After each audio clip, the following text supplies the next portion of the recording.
In mei 2006 werd Paul Scheffer aangesteld als burgemeester van Haas. Hij sluit hem dan vooral inzetten te willen meer bedrijven naar de havenstad te helpen. Een ervan, die als een reële trier trots zijn ambtsperiode erin zil, is de nieuwe afvaloven van Omrin. Die komt er na een soort verzet.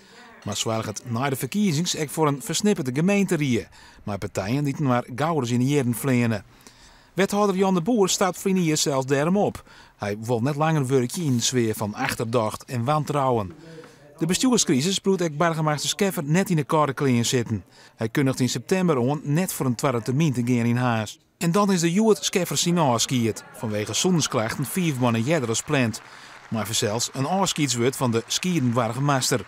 Toch wel wat spannend, want wat zal Scheffer sissen over de bestuurscultuur in Haas? Saamhorigheid in de huidige raad is niet optimaal. Terecht stelt een fractie dat de besluitvorming uiteindelijk wel met steun van een meerderheid geschiedt. Maar de weg ernaartoe doet mij toch iets te vaak denken aan scènes uit een nieuwe editie van Asterix en Obelix. Scheffer bloed is mild in zijn speech. Dan maar eens had er nog tips uit voor zijn opvolger. In ieder geval zoals ik het ook geprobeerd heb, maar dat lukt nou eenmaal niet in dossiers als de REC, om volledig onthecht en vrij te blijven van dat soort emoties. We hebben toch lange tijd thuis gewoon last van gehad van belagen en bedreigingen.